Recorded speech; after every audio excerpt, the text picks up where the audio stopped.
जी बिस्मिल्लाहिर्रहमानिर्रहीम। आज के लेक्चर में हम सेट करेंगे, जिस तरह मैंने आपको बताया था कि जो चीज़ें सेम हैं वो हम उसके ऊपर जो है वो एक लेक्चर में उसको सीख रहे हैं। सही है। तो ज्योमेट्री भी डेटा हैंडलिंग हमने अलग अलग लेक्चर में की थी। अब सेट सेट 3 किताबों में है। सही है। सेट जो है वो ज्योमेट्री की तरह या डेटा हैंडलिंग की तरह 5 किताबों में नहीं है, छठी से शुरू होते हैं।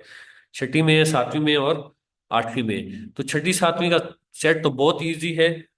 आठवीं में थोड़ा सा आगे चीज मुश्किल आ जाती है, लेकिन इंशाल्लाह मैं आपको आसान तरीके से ये समझाने की कोशिश करूंगा, ज्यादा से ज्यादा आपको समझ आ जाए सेट की। अच्छा देखें, सबसे पहले आपने समझना है कि सेट जो होते हैं ना, वो आपने देखा होगा। एक तो छोटी ब्रैकेट जिसको हमने बॉडमास रूल में पढ़ा था, छोटी ब्रैकेट होती है। एक तो उसके अंदर लिखा होता है, सबसे पहले किसी न किसी उससे इसको जो है वो लिखा जाता है, डिनोट यानी कि किया जाता है। ए इज इक्वल टू, इस तरह लिखा होता है, आपने देखा होगा। सेट के नाम होते हैं ए बी सी डी फलां फलां। फिर जो है वो छोटी ब्रैकेट के अंदर इसको लिखा जाता है। और फिर इसके अंदर तीसरी चीज जो होती है वो एलिमेंट्स होते हैं। सही है। उसको सेट के एलिमेंट्स कहते हैं। अंदर एक दो तीन चार पांच है तो वो उसके एलिमेंट्स हो गए। ये देखें, छोटी ब्रैकेट होती है मिसाल के तौर पे, एक दो तीन चार और पांच। तो ये अब आपने क्या समझना है, ये एक सेट है। इसको लिखने का तरीका ये है। सेट का नाम ए है। इसके अंदर एलिमेंट्स कितने हैं? एलिमेंट्स 5 हैं। नंबर ऑफ एलिमेंट्स के लिए छोटा एन यूज होता है। नंबर ऑफ एलिमेंट्स कितने हैं? 5 हैं। एक ये नोट कर लें। फिर आपने इसमें एक और चीज नोट करनी है कि सेट को दो तरह लिखा जा सकता है। सेट की दो फॉर्म्स होती हैं, एक को टेबुलर फॉर्म कहते हैं, ये अब आगे आ जाएगा। सही है। और दूसरी उसकी डिस्क्रिप्टिव फॉर्म होती है। एलिमेंट्स मैंने आपको बता दिए, सेट के एलिमेंट्स जो उसके अंदर जितनी भी चीजें होती हैं। सही है। तो ये पहले तो बहुत आसान सा हम समझा रहे हैं। देखें, सेट को कहीं आर से लिखेगा, कहीं ए से लिखेगा, कहीं एन से लिखेगा। अच्छा, ये देखें, पहली एक्सरसाइज देख लें। अच्छा, सेट जो है ना उसकी दो टाइप्स होती है, मैंने आपको बताया, टेबुलर फॉर्म और डिस्क्रिप्टिव फॉर्म। सही है। ये जो मैंने लिखे ना, ये टेबुलर फॉर्म में है। जिस तरह हमने पीछे पढ़ा था कि नंबर्स जो होते हैं उसको बाज औक़ात हम जो है वो इस तरह लिख लेते हैं, 1,34,324। ये उसकी यानी कि एक वो नंबर को खोल के हमने कहा था कि न्यूमेरिकल फॉर्म और दूसरी वर्ड्स में। कभी वर्ड्स में देते हैं और कहते हैं कि न्यूमेरिकल में लिखें, कभी न्यूमेरिकल में देते हैं कहते हैं वर्ड्स में लिखें। तो यहाँ पे इसकी एक ये शॉर्ट फॉर्म होती है, इसको कहते हैं टेबुलर फॉर्म। सही है। और इसकी ही हम डिस्क्रिप्टिव फॉर्म बना दें, यानी कि इसको एक्सप्लेन कर लें, तो वो होगा जी सेट ऑफ। ये किन चीजों का सेट है? एक दो तीन चार पांच क्या है, पीछे पढ़ते आ रहे हैं, नेचुरल नंबर है। जीरो होता तो फिर ऑल होते। सेट ऑफ नेचुरल नंबर, अभी भी बल्कि थोड़ी सी इसमें एक और चीज भी लिखनी है, set of first 5 natural numbers. सिर्फ नेचुरल नंबर लिखते तो ये इनफाइनाइट सेट था, ये तो खत्म ही नहीं होना था। नेचुरल नंबर जहां तक है फिर उसको इस तरह लिखा जाता, फिर इस तरह लिखा जाता उसको। सही है। दो चीजें समझनी, एक टेबुलर फॉर्म होती है, एक डिस्क्रिप्टिव फॉर्म है। ये नंबर ऑफ एलिमेंट्स हैं। सबसेट क्या होते हैं? बाज़ औक़ात आपने ये भी देखा होगा। देखिए, ये चीजें आगे 7 में 8 में आ रही हैं, अगर यहाँ पे मिलती जुलती है तो मैं आपको यही बता रहा हूँ। सही है। सबसेट, इस सेट के अंदर से सबसेट कितने बनेंगे, यानी कि सेट के अंदर से मजीद सेट कितने बन सकते हैं? ये एक दो तीन चार पांच है। अगर नंबर ऑफ एलिमेंट्स कितने हैं, 5 है, तो इसका फॉर्मूला होता है 2, 2 इंटू एन। सही है। एन ऊपर पावर में होता है। सही है। अब उसको मैं कैसे लिखूंगा? पावर में ऊपर एन होता है इसके। सही है। यानी कि ये ये मैं आपको तो बता रहा हूं। इसका मतलब ये होता है 2 पावर एन का मतलब होता है 2 मल्टीप्लाई बाय 5, यानी कि 5 दफा 2 मल्टीप्लाई हो रहा है। अब आपसे कोई पूछ ले कि ये 5 एलिमेंट्स वाला सेट है, इसकी इसके सबसेट कितने बनेंगे, तो आसान सा फॉर्मूला है। 5 है तो 2 मल्टीप्लाई कर ले 5 बार, 2 पावर एन होते हैं। तो इसके सबसेट निकल रहे हैं 32। कितने? 32। अगर ये 4 वाला होता तो इसके सबसेट निकल रहे होते 2 2 4 8 16। अगर ये 3 वाला होता तो इसके सबसेट निकले होते 8।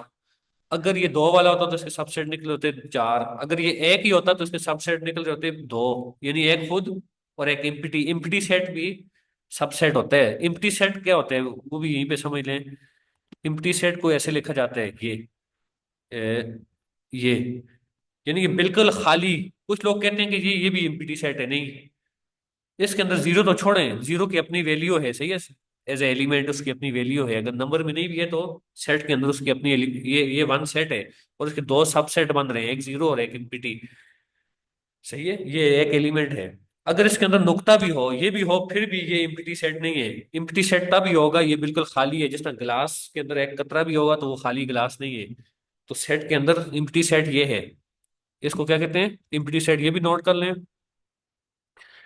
ये जो सेट होता है जिसमें एक ही चीज होती है, कुछ भी हो वो, ये है, एक ही एलिमेंट है, तो उसको कहते हैं सिंगलटन सेट। सिंगल, सिंगल है ये, सही है,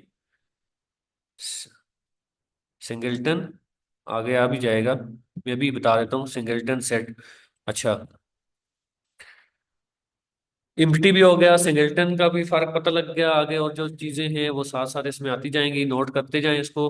बाज औक़ात आपको सेट इस तरह देगा, डिस्क्रिप्टिव फॉर्म में देगा, और कहेगा कि इसको न्यूमेरिक उसमें लिखें, टेबुलर में लिखें। अब ये टेबुलर में दिए हुए तो कह रहा है डिस्क्रिप्टिव में लिखें, तो डिस्क्रिप्टिव में ये क्या है, फर्स्ट सिक्स अल्फाबेट है, क्या है, फर्स्ट सिक्स अल्फाबेट है, बस डिस्क्रिप्टिव में उसको ये बताना है। और ये अब कह रहा है कि सेट बनाए।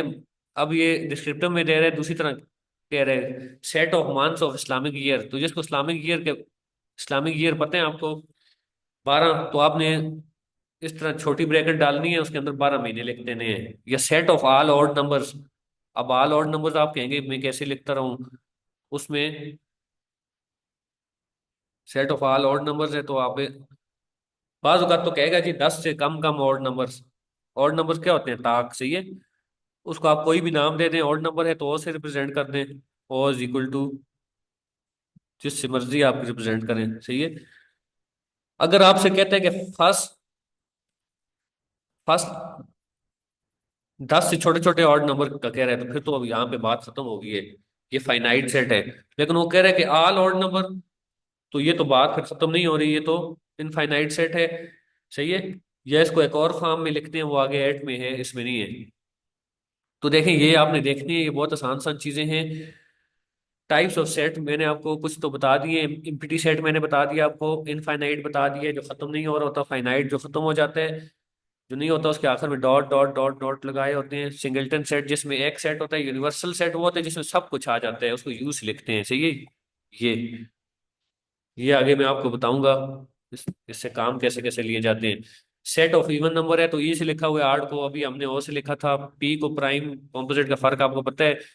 ऐसे सवाल भी हो सकते हैं जी, 50 तक नेचुरल नंबर का सेट बनाएगा, तो लाजमी नहीं है आप 50 तक लिखते रहे, इधर तक 4 तक लिखते हैं, ये भी फाइनाइट सेट है। अच्छा, देखें इसकी एक और किस्म भी है।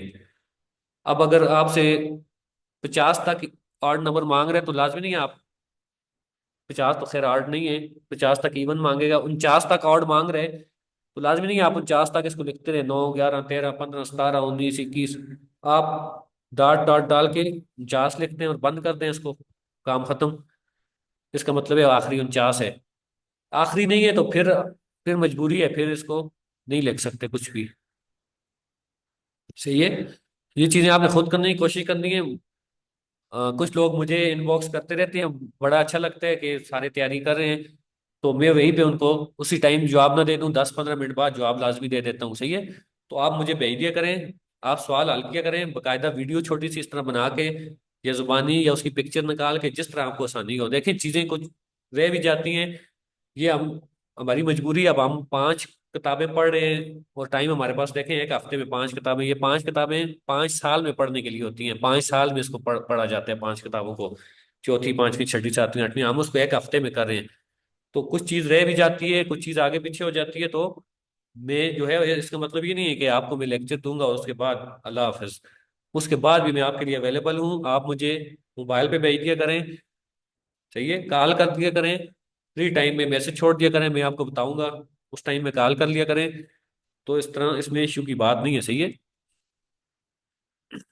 अब ऑनलाइन में मसला है, फिजिकल क्लास में जो लोग आते हैं चले वो तो और बात है, ऑनलाइन वालों अब ये देखें सिंगलटन सेट समझा रहा है, ये जो चीजें मैंने आपको एक जगह बता दी थी, यूनिवर्सल सेट सब कुछ आ जाता है। वेन डायग्राम क्या होती है पीछे, वेन डायग्राम देखें, एक तो इस सबसेट में इस्तेमाल होती है, दूसरा ये है कि इसके अंदर जो है वो मुश्तरका, ये अब हम यूनियन और इंटरसेक्शन में पढ़ेंगे, वो भी बीच में आ जाएगा। जो मुश्तरका चीजें होती हैं उसको वेन डायग्राम इस तरह बनी होती है। पीछे हमने कहाँ पे पढ़ी थी साइंस में, प्लांट्स और एनिमल्स की वो कंपैरिजन करते हुए पढ़ी थी, जो एक जैसी खूबियां वो दरमियान में आ जाती थी, जो अपनी अपनी है तो वो अपने अपने दायरे में आती थी, सही है। ये तो बहुत आसान है, as A subset of B, तो मतलब ये है कि ये पूरा बी है, ये जो पर्पल कलर है जो भी उसके अंदर बी है, और ए उसके अंदर एक छोटा सा सबसेट है। जिस तरह मैंने बताया था कि इसके 32 सबसेट हैं, एक अलग है, दो अलग है, तीन अलग है, चार अलग है, पांच अलग है, फिर एक दो का जोड़ा, फिर एक तीन का जोड़ा, फिर दो तीन का जोड़ा। तो टोटल नंबर के लिए भी मैंने आपको फार्मूला बताया है, इस फार्मूले से टोटल भी निकल आते हैं कि 32 है। और अलग अलग बना के देख लें तो 32, खैर वो इतना बड़ा बनाने को नहीं कहेगा, लेकिन टोटल नंबर आपको पता होना चाहिए। बी इज सबसेट ऑफ ए का मतलब है कि बी ए का हिस्सा है, ए ये पूरा है, ए ये पूरा है और बी ये छोटा सा इसका हिस्सा है, सही है। आगे वो यूनियन इंटरसेक्शन वाली अलग चीज वो भी आ जाएगी। देखें ये चीजें हम, अच्छा ये ई का मतलब क्या होता है, ये कुछ जगह आता रहता है, इसका मतलब पीछे वो वहां भी आया था, बिलोंग्स टू। ई इसका मतलब है बिलोंग्स टू, यानी कि हम कहें कि पीछे कहाँ पे आया था, रैशनल नंबर में, यस, वन नेचुरल नंबर है, सही है। वन क्या है, नेचुरल नंबर है, तो हम वन आगे ई इस तरह का तुम्हें नहीं डाल सकता यहाँ पे, तो इस तरह लिखा जाता है। इसका मतलब होता है एक बिलोंग करता है rational number, real sorry rational कह लें, इधर नेचुरल कह लें, a belongs to natural number, इसका ये मतलब होता है, सही है, बिलोंग का। A belongs to natural number, a natural number का हिस्सा है, सही है। तो ये देखें सेट की डेफिनेशन क्या होती है, well defined collection of distinct object, चाहिए, और एलिमेंट्स उसमें सारी चीजें, ये भी आसान आसान चीजें हैं। अच्छा रिव्यू एक्सरसाइज आपने लाजमी देखनी है, मैं पीछे कहता आ रहा हूँ, इसमें वही चीजें होती हैं जो हम पढ़ के आए होते हैं। टेबुलर फॉर्म हमने पढ़ी है, डिस्क्रिप्टिव फॉर्म पढ़ी है, इनफाइनाइट पढ़ी है, एम्प्टी सेट, नॉन एम्प्टी, अच्छा ये सारा हमने, सिक्स में सेट इतना ही था, सही है। आगे अब सेवन का सेट देख लेते हैं। इसमें भी देखें चीजें, हाँ इसमें अब वो चीज जो मैं आपको समझा के आ गया हूँ, अब वो इसने यहाँ पे लाई है, डिस्क्रिप्टिव फॉर्म और टेबुलर फॉर्म, सही है। तो फर्क मैंने आपको बता दिया, सबसेट एंड सुपरसेट। सबसेट मैंने आपको बता दिया, सुपरसेट इसी का उलट है, यानी कि देखें ये एक एलिमेंट्स है ना। अच्छा टेबुलर फॉर्म का आपको समझ आ गया, तो एक एलिमेंट्स है, तो हम कह सकते हैं ये जो एक दो तीन चार पांच एक एलिमेंट्स है, तो वन क्या है, वन बिलोंग्स टू ए भी कह सकते हैं, और ये भी कह सकते हैं कि ए जो है, वन जो है वो क्या है, सबसेट है ए का, है या नहीं है। और ए क्या है, सुपरसेट है वन का। सबसेट और सुपरसेट में फर्क समझना है, सुपरसेट का मतलब होता है बड़ा, यानी उसके अंदर सारे कुछ आ जाते हैं, वन उसका एक हिस्सा है, और वन उसका सबसेट है। सबसेट देखें, सब हेडिंग्स, एक हेडिंग होती है उसके नीचे सब हेडिंग होती है, तो ये पूरा एक सुपरसेट है। ये इसके अंदर ये एक दो तीन चार पांच ये सबसेट है इसके, इससे छोटे छोटे, सही है। सबसेट और सुपरसेट का फर्क आपने करना है। अच्छा ये छठी की खत्म हो गई है, इसको मैं जस्ट हटा देता हूँ। सुपरसेट एंड सबसेट देखें, इसको लिखा कैसे जाता है, ये कहते हैं कि ए सेट ए का subset of B if every element of A belongs to set B, सही है। वी यूज सिंबल, ये ये मैंने ई लिख दिया था, ये सिंबल होते हैं, ये सबसेट के लिए होते हैं, ए बी, ए अगर वन अगर ए का सबसेट है तो उसके लिए इसने इस तरह का सिंबल बनाया हुआ है, ई तो नहीं है, ये सिंबल है, ये आप देख लें। और जो सुपर सेट है उसके लिए ये सिंबल होते हैं, ये इस तरफ मुड़ा हुआ है, यानी कि बी सुपर सेट है तो ये बी की तरफ मुड़ा हुआ होगा, और ए सबसेट है तो यहाँ पे ये इसका उल्टा है, सही है। ये आपने इनका दोनों फर्क देखने हैं। अच्छा फिर आगे और क्या है इसमें, सबसेट सुपरसेट आपने समझ लिया। सबसेट की दो टाइप्स हैं, प्रॉपर और इम्प्रॉपर। प्रॉपर सबसेट क्या होगा, कहते हैं कि ए जो सेट है उसको प्रॉपर सबसेट बी का तब कहेंगे जब all elements of A are in B, but B contains at least one element, यानी कि बी में एक एलिमेंट ज्यादा होगा ऐसे। सही है। बराबर बिल्कुल नहीं होंगे, बराबर होंगे तो वो तो दोनों सबसेट तो ना रहा उसका ना। यानी कि ये अगर ए है तो बी इसका प्रॉपर सेट तब होगा जब बी में, जब बी से ए का एक लाजमी बड़ा होगा, एक ज्यादा। ये ये सही है। अब बी जो है प्रॉपर सबसेट है ए का। सही है। इम्प्रॉपर कौन सा है, इम्प्रॉपर देख लेते हैं। इम्प्रॉपर में कह रहे हैं कि एल एम का तब इम्प्रॉपर सेट होगा जब सारे क्या होंगे, if all elements of L are N M and all the elements of M are N L to be improper सब। इम्प्रॉपर है, जाहिर बात है वो तो जो एल के हैं एम में है, एम के एल में है, तो अब ये उसका प्रॉपर सबसेट तो ना हुआ, ये तो बराबर हो गए दोनों। सबसेट तो छोटा होना चाहिए ना। अब ऐसे हो गया तो ये तो आप कह सकते हैं बी उसका सबसेट है। बी क्यों कह सकते हैं हम? फिर ए को भी तो कह सकते हैं ए बी का सबसेट है। ये तो दोनों बराबर बराबर हो गए, तो ये इसको इम्प्रॉपर सबसेट भी कहते हैं। सही है। अच्छा, अब आगे दो तीन और टाइप्स हैं ये समझिए। इक्वल सेट क्या होता है? इक्वल सेट का कहता है कि जब दो सेट्स में एग्जैक्टली सेम एलिमेंट्स हो। सही है। A B C D E F, A F D, देखें फर्क नहीं पड़ता, एफ यहाँ पे एफ बाद में आ गया, एफ पहले आ गया, इससे फर्क नहीं पड़ता। एलिमेंट्स वही होने चाहिए, जो इसके हैं वो इसके भी होने चाहिए, वो होता है इक्वल। इसको अपने पास नोट कर लें, क्योंकि आगे इक्वलेंट भी आ रहा है तो उसमें आप कंफ्यूज ना हो जाएं। ये जो साइन है ना, मैंने आपको बताया था नंबर ऑफ एलिमेंट्स के लिए होते हैं। ये अब मैंने सिर्फ एन लिखा था, तो आप इसको साथ इसका इस तरह भी लिख सकते हैं कि ए के अंदर कितने एलिमेंट्स हैं। सही है। 5 है। अच्छा, इक्विवेलेंट सेट कहते हैं कि वो होता है if two set contain the same number of elements they are called equivalent set is। अच्छा, इसमें इसमें और इक्वल में फर्क क्या है वो आपने देखना है। If two sets contain the same number of elements they are said to be equivalents. कहता है कि एलिमेंट्स बराबर होने चाहिए। एलिमेंट्स सिर्फ बराबर होने चाहिए, 5 है तो इसमें भी 5 हो। अलग करें इसमें 1 2 3 4 5 है तो दूसरे में बेशक 6 7 8 9 10 हो। इक्वल की ये थी कि इक्वल के होने भी वही चाहिए। एक में 1 2 3 4 5 है, दूसरे में भी 1 2 3 4 5 ही हो, बेशक तरतीब से ना भी हो। इसमें यह है कि बस नंबर ऑफ एलिमेंट्स बराबर होने चाहिए। जिस तरह ये है, तो बी में, अगर बी में लेट्स सपोज ये हो जाए, बी में 6 7 8 9 10 हो जाए, एलिमेंट्स तो बराबर है ना। एन ए के एलिमेंट्स भी 5 हैं और बी के भी 5 हैं। इस तरह लिखते हैं एलिमेंट्स कितने हैं, 5 5 हैं, बस ये इक्विवेलेंट है। इक्वल के लिए शर्त ये है कि होने भी वो चाहिए, तभी तो इक्वल कहते हैं उसको ना। अब ये देखें, इसकी ये शर्त है N A is equal to N B, जो मैंने आपको बता दी है। अब ये देखें, ये टाइप्स वगैरह आपने समझ नहीं है, इतनी मुश्किल नहीं है, आसान चीजें हैं, नाम से जाहिर होती हैं। डिसजॉइंट और ओवरलैपिंग क्या है? देखें, ये भी नाम से मैं आपको समझा देता हूँ। डिसजॉइंट का मतलब है कोई जॉइंट आपस में नहीं है उनका, यानी कि एक में 1 2 3 है, एक में 5 7 9 है, तो ये क्या है? डिसजॉइंट है। ठीक है, ये इक्विवेलेंट इक्विवेलेंट भी बन रहे हैं, लेकिन वो अलग चीज है। उसमें नंबर ऑफ यहाँ पे 10 भी होता तो फिर भी ये डिसजॉइंट में वो चक्कर है ही नहीं है कि बराबर है, टोटल बराबर है या नहीं है। इसमें ये मामला है कि भाई डिसजॉइंट है आपस में, 1 2 3 है, ये 5 7 9 10 अलग करे, लाख तक भी हो ये। अगर 1 2 3 नहीं है इसमें तो ये डिसजॉइंट है आपस में। ओवरलैपिंग का ये है कि कोई एक लाजमी ओवरलैप हो रहा है, कोई एक लाजमी मुश्तरका होगा। बेशक इससे देखें, यहाँ पे नंबर का चक्कर ही नहीं है कि इसके कितने हैं इसके कितने हैं, यहाँ पे मुश्तरका है या नहीं है, कॉमन है या नहीं है, उसका चक्कर है।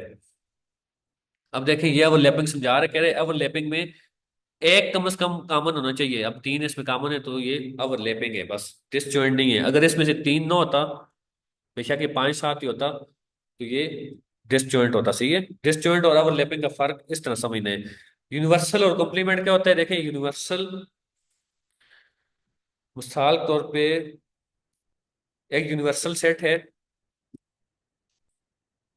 यूनिवर्सल सेट है। सही है। इसको मैं अब एक मिनट, मिसाल तौर पे यूनिवर्सल सेट, उसमें 1 2 3 4 5 6 7 8 9 10 है, क्या है? यूनिवर्सल सेट को ऐसे लिखा जाता है, इसके अंदर मिसाल तौर पे कितनी वैल्यूज हैं? सेट को वैसे छोटी ब्रैकेट से लिखते हैं। अच्छा ये, एक मिनट,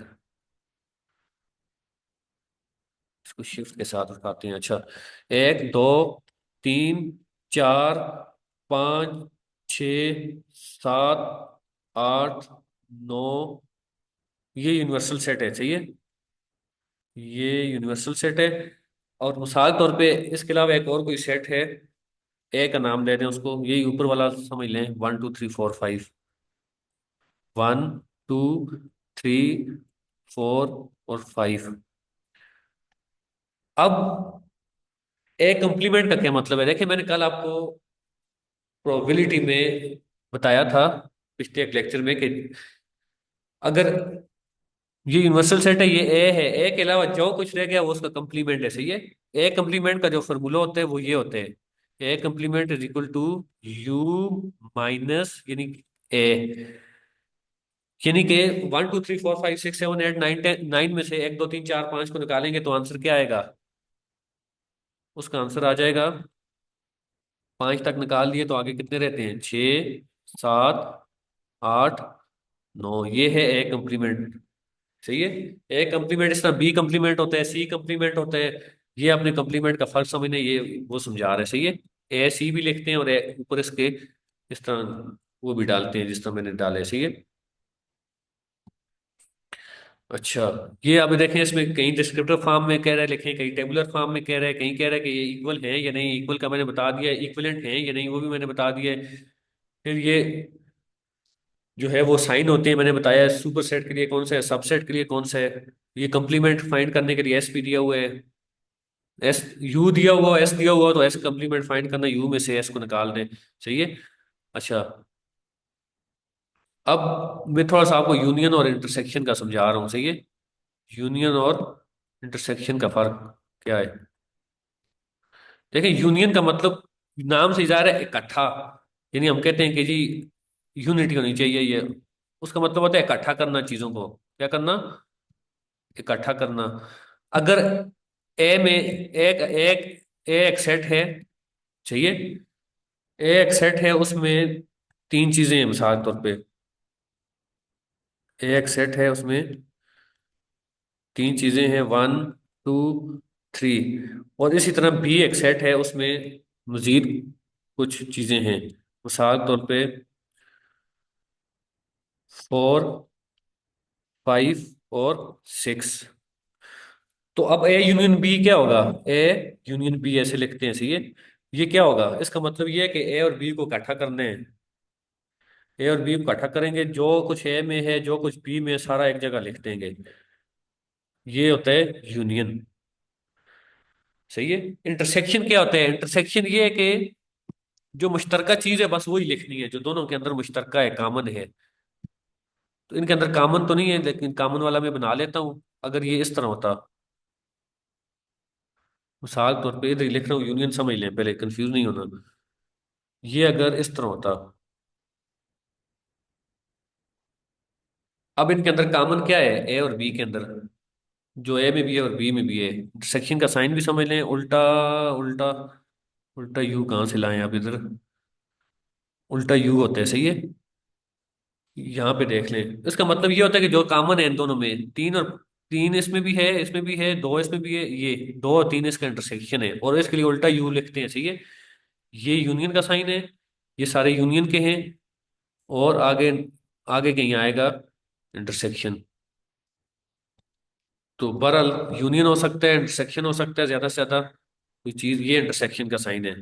यानी जी और एच के अंदर जो मुश्तरका चीज है वो सिर्फ कॉमन नहीं, कॉमन यूनियन में होती है। डिफरेंस ऑफ टू सेट का मतलब होता है ए में से बी को माइनस करना, जिस तरह पीछे हम डिफरेंस मालूम करते आए हैं कि 10 और 5 का डिफरेंस कितने हैं, 10 में से 5 को माइनस करते थे, तो सेट के अंदर डिफरेंस क्या होगा? ए में 1 5 7 है, इसमें 3 5 8 है, तो ए में से बी को निकालेंगे। ए में से बी को निकालने का मतलब ये है कि ए में थे 1 5 7, बी में थे 3 5 और 8। पांच इसमें भी था, इसमें भी था, पांच निकल गया, क्रॉस हो गया, पीछे क्या रह गया? ए में एक और सात, तो एक और सात आंसर है, सही है। ए में जो होगा, ए में से बी को निकाल रहे हैं, बी वालों को छोड़ें, पांच कट गया, पीछे एक और सात रह गया, सही है। इस तरह बी में से एक को निकाल रहे होते तो तीन और आठ बच जाता।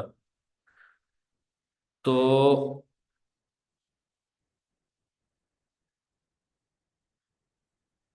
अच्छा, ये दो फॉर्मूले नोट कर लें। ए और ए इंटरसेक्शन का यूनियन क्या होता है? यानी कि ए और ए इंटरसेक्शन का यूनियन, वो होता है यूनियन, सही है। यानी कि जो कुछ ए में है और जो कुछ ए में नहीं है, उन सबको इकट्ठा कर दें तो यूनियन ही बनेगा ना, यूनिवर्सल सेट बनेगा, सही है। और ए जो कुछ ए में है और जो कुछ ए में नहीं है, यानी कि जो कुछ है, एक दो तीन है और पाँच छः सात जो नहीं है, उनका इंटरसेक्शन करेंगे तो उनमें तो कॉमन आ ही कुछ नहीं रहा, तो ये होता है इम्प्टी सेट, सही है, कुछ भी आंसर नहीं है इसका। अच्छा, ये देखें, हमारा सेट खत्म हो गया, छठी का भी, सातवीं का भी। अब आठवीं का जो सेट है उसमें थोड़ी सी चीजें हम सेट को एक और तरह रिप्रेजेंट करने का तरीका बता रहे हैं। दो तरीके हमने अभी तक देखे थे, एक टेबुलर फॉर्म थी और एक डिस्क्रिप्टिव फॉर्म थी। अब उसको कहते हैं सेट बिल्डर फॉर्म। क्या? Set builder form. ये एक तीसरी का फॉर्म है। इसको ऐसे लिखा जाता है, देखें, पीछे हम उसमें पढ़ के भी आए थे प्रॉपर्टीज में। ये नेचुरल नंबर है ना, पहले पांच, बल्कि पांच नहीं, सारे ही नेचुरल नंबर हैं, आगे खत्म नहीं हो रहे। तो इसको ऐसे लिखते हैं, देखें, ब्रैकेट वही छोटी है, एन से नेचुरल नंबर, कहते हैं कि x, x is a natural number, इस तरह लिखेगा। ये कौन सी फॉर्म में उसने लिख दी है, उसको डिफाइन कर दिया है। अब बिल्कुल टेबुलर फॉर्म, इसको कहते हैं सेट बिल्डर फॉर्म। तो उसके लिए होता है X belong to natural number, सही है। एक्स क्या? Belong to natural number. यही चीज इसने जो नेचुरल नंबर की थी वो सेट में इस तरह लिखती है, कहते हैं ये सेट है और इसमें हर नंबर जो है वो नेचुरल नंबर है। इस तरह और भी देख लें, ये थोड़ी सी आपको समझनी पड़ेगी। इसमें बाज औक़ात ग्रेटर देन स्मॉलर देन का भी होता है। ये कहते हैं कि x is an integer, x, x integer है और क्या है, ग्रेटर देन -4, यानी -4 से बड़े बड़े इंटीजर, -3, -2, -1। तो इसको कैसे लिखेंगे? कह रहे कि एक्स बिलोंग टू वाई, ये वाई है, और एक्स क्या है, ग्रेटर देन -4 है। अच्छा, इसमें इसमें देख लें, यहां से आपको समझ आएगी। X is an odd number, कहते हैं एक्स ऑड नंबर है, पांच से बराबर और छोटे, और 11 से, नहीं नहीं, पांच छोटा है उस एक्स से, ये बराबर है, और 11, और एक्स उस 11 से, यानी 5 और 11 के दरमियान। तो इसको लिखते हुए ऐसे लिखेंगे, X belong to T whereas 5 is less than और इक्वल टू एक्स। यानी कि इसको शार्ट करके अब आगे और कोई देख लेते हैं। वेन डायग्राम देखें, इसमें मैंने आपको पीछे बताया था, मुश्तरका चीज दरमियान में आ जाती है और अपनी अपनी इधर आ जाती है, सही है। यहाँ पे और कोई डिस्क्रिप्टिव फॉर्म देखें, अब तीन फॉर्म्स हो गई हैं। ये जो चीजें हैं सारी, ये कौन सी फॉर्म में लिखी हुई हैं? ये सेट बिल्डर फॉर्म में लिखी हुई है। अब इसका मतलब क्या है, ये देख के मैं आपको बता, देखिए इससे पता लग जाता है देख के कि क्या कह रहा है। कह रहा है कि X belong to natural number, X natural number से ताल्लुक रखते हैं, कौन से नेचुरल नंबर, जो 9 से छोटे या बराबर है। ये छोटा और बराबर के लिए ये साइन होते हैं, ये नीचे वाला ना होता तो फिर सिर्फ छोटा। तो अब आप इसको टेबुलर फॉर्म में बहुत आराम से लिख सकते हैं, 9 और उससे छोटे, इसको मैं खत्म कर रहा हूँ अब, 9 और उससे छोटे क्या, नेचुरल नंबर। तो आपको ये उसने दे दिया, आपसे पूछ रहे हैं, तो आपने क्या करना है, इसको टेबुलर फॉर्म में लिखना हो, इसको डिस्क्रिप्टिव फॉर्म में लिखना हो, तो देखें डिस्क्रिप्टिव फॉर्म में तो देख के पता लग रहा है कि वो आपको कह रहे हैं कि, तो इसको खत्म कर देते हैं, 7 पे हो गई है। वो आपको कह रहा है कि एक्स नेचुरल नंबर से ताल्लुक रखता है, कौन से नेचुरल नंबर से, जो 9 से छोटे या बराबर है। तो आप उसको डिफाइन करके कह सकते हैं कि X belong to natural number less than और इक्वल टू 9। और टेबुलर फॉर्म में उसको लिखना हो तो इस तरह लिखेंगे, एक दो तीन चार पाँच छ सात आठ, बराबर भी कह रहे हैं, ठीक है। अगर सिर्फ लेस देन कहता तो फिर 9 ना लिखते, बराबर भी कह रहे हैं कि 9 के बराबर भी हैं। तो ये उसकी टेबुलर फॉर्म भी बन गई। डिस्क्रिप्टिव फॉर्म में लिखना हो तो कहेंगे कि नेचुरल, नेचुरल नंबर है, सही है। ये देखें, ये set of natural number, set of whole number, set of integer, सारा कुछ पीछे पढ़ के आए हुए हैं, सही है। सिर्फ इसकी फॉर्म समझनी है कि लिखने के तीन तरीके हैं इनको। मैंने एक एग्जांपल दी है, बाकी आपने खुद करने की कोशिश करनी है। पावर पावर सेट सबसेट का मैंने आपको बताया हुआ है, फार्मूला क्या है, सबसेट कैसे निकालते हैं। तीन एलिमेंट्स हैं तो तीन में से दो दो दो, आठ सबसेट निकलेंगे। ये देख लें, ये आठ सबसेट निकल चुके। पावर सेट क्या होता है? पावर सेट वही होता है जो ऊपर देखें, टू की पावर टू है। तो पावर सेट निकालने के लिए भी वही है कि दो एलिमेंट्स हैं तो टू पावर टू, दो मल्टीप्लाई दो चार, चार इसकी पावर है। तीन वाले की आठ होगी, चार वाले की 16 होगी, सही है। अच्छा, ये फिर प्रॉपर्टीज हैं जो पीछे पढ़ते आ रहे हैं, कम्यूटेटिव प्रॉपर्टी। जिस तरह a plus b is equal to b plus a पढ़ा था हमने, तो वो पहले चीजें देखनी है, ये बाद में देखनी है आपने, तब आपको समझ आएगी। तो यहाँ पे सिर्फ ये commutative property intersection A union B, A intersection B is equal to B intersection A. तो इसी इस यूनियन की होगी तो A union B is equal to B union A, plus की जगह यूनियन और इंटरसेक्शन आ गया, बाकी वही चीज है। एसोसिएटिव प्रॉपर्टी में तीन चीजें आ जाती हैं, मैंने बताया था, A union B union C. जिस तरह वहां पे A plus B plus C था, तो यहाँ पे A union B union C है, दो को ब्रैकेट में, एक को ब्रैकेट के बाहर। तो ये प्रॉपर्टीज भी वेरीफाई होती है, सही है। अब देखें इंटरसेक्शन की डिस्ट्रीब्यूटिव प्रॉपर्टीज में दो चीजें आ जाती हैं, वहां पे मल्टीप्लिकेशन और एडिशन आ जाता था, यहाँ यूनियन और इंटरसेक्शन आ गए दोनों एक साथ। यहाँ पे यूनियन बाहर है, इंटरसेक्शन अंदर है, तो ये मल्टीप्लाई हो रहा है, ए बी से भी हो रहा है और बी सी से भी हो रहा है। ये डिमॉर्गन लॉ भी है, वो मैं आपको बताता हूँ वहां से, ये प्रॉपर्टीज वहां से आई है। ये डिमॉर्गन लॉ क्या है? देखें बहुत आसान है, लोग इससे कंफ्यूज होते हैं। A union B whole intersection, sorry, A union B whole complement, यानी कि अगर अगर इस तरह है, देखें ये जो बार कंप्लीमेंट होल कंप्लीमेंट होता है, ये दोनों के ऊपर होता है, सही है। अगर अगर इस तरह है तो ये फार्मूला होगा, देखिए यूनियन अंदर है, तो जब इसको खोलेंगे तो इंटरसेक्शन सिर्फ बाहर लिख लें, बस इतना सा फर्क है। और अगर इंटरसेक्शन अंदर होता तो यूनियन बाहर लिख लेते आप। ये देख लें इंटरसेक्शन वाला भी, जब उसको खोलेंगे, अगर ब्रैकेट के अंदर यूनियन है तो जब उसको खोलेंगे तो बाहर इंटरसेक्शन लिख देंगे। ब्रैकेट के अंदर इंटरसेक्शन है, ए इंटरसेक्शन बी कंप्लीमेंट है, तो बाहर ए कंप्लीमेंट यूनियन बी कंप्लीमेंट हो जाएगा, बस इतना सा फर्क है। ये दो लॉज है डिमॉर्गन लॉज। आपने खुद ये चीजें देखने की कोशिश करनी है।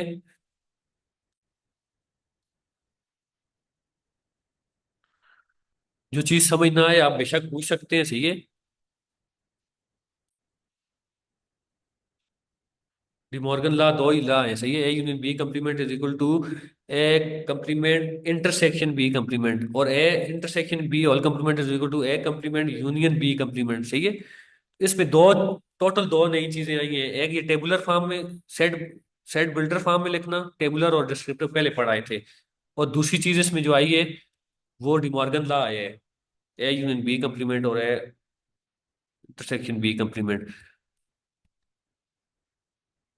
तो देखें, जब आपको होल नंबर का फर्क पता है, नेचुरल का पता है, इंटीजर का पता है, सारा कुछ पता है, तो वो चीजें तभी मैंने पहले पढ़ाई हैं, फिर इन चीजों पे आई हैं। जब आपको उन चीजों का फर्क पता है, ये सारे पढ़ के आए हुए हैं, सिर्फ सेट की फॉर्म में लिखने हैं उन्हीं चीजों को। फर्क आपको पता होना चाहिए, तो आपको पता है ये आपसे क्या कह रहा है। कोई भी चीज उठा के देखें उसमें आपसे क्या कह रहे हैं।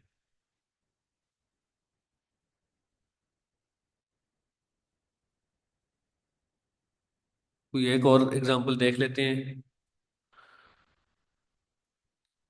यहाँ पे तो वो डिमॉर्गन लॉ आ गया है। डिमॉर्गन लॉ से लोग भागते हैं, बहुत आसान सा लॉ है। आपके पास ए सेट भी है, बी सेट भी है, तो ए यूनियन बी निकालना कौन सा औखा काम है? जो ए वाले हैं जो बी वाले हैं सबको इकट्ठा कर लें, और इंटरसेक्शन में मुश्तरका जो चीजें हैं वो इकट्ठी कर लें। अब देखें ये चीजें जब आपको पता है ना, असल चीजें ये हैं, नेचुरल नंबर कौन से होते हैं, होल कौन से होते हैं, पॉजिटिव, सारा हम पढ़ के आए हुए हैं। तो जब ये पता है तो आपको अगर इस तरह दे देता है तो इसमें क्या मुश्किल चीज क्या है? ये यही कह रहा है ना, एक्स इवन नंबर से बिलोंग करता है, और वो वाले इवन नंबर जो 2 से 15 के दरमियान है। 2 से 15 के दरमियान कौन से हैं? यहाँ पे उसने इक्वल टू नहीं लिखा था, दो बीच में नहीं लाना। 2 से 15 के दरमियान कौन कौन से हैं? 4 है, 6 है, 8 है, 10 है, 12 है, 14 है। तो बस इसको दूसरी तरह लिख के बता दें, या डिस्क्रिप्टिव फॉर्म में लिखना है तो कह दें कि इवन नंबर बिटवीन 2 and 14। तो बहरहाल इसमें जो भी कंफ्यूजन हुई आपको, तो आपने मेरे साथ शेयर करनी है इसको। फिलहाल ये जो 3 चैप्टर थे, तीनों मैंने आपको बता दिए। एक एक चैप्टर है सेट का हर किताब में से ये। तो इंशाल्लाह इसमें कोई भी मुश्किल चीज़ नहीं है, बहुत आसान चीज़ें हैं। पीछे सारे लेक्चर करके आएंगे तो आधी चीज़ें आपकी आसान हो जाएंगी। पिछले लेक्चर नहीं देख के आएंगे, डायरेक्ट इसको करने की कोशिश करेंगे, फिर मुश्किल लगेगी आपको। सही है, इसलिए मैं हमेशा कहता हूँ तरतीब में करनी है चीज़ें।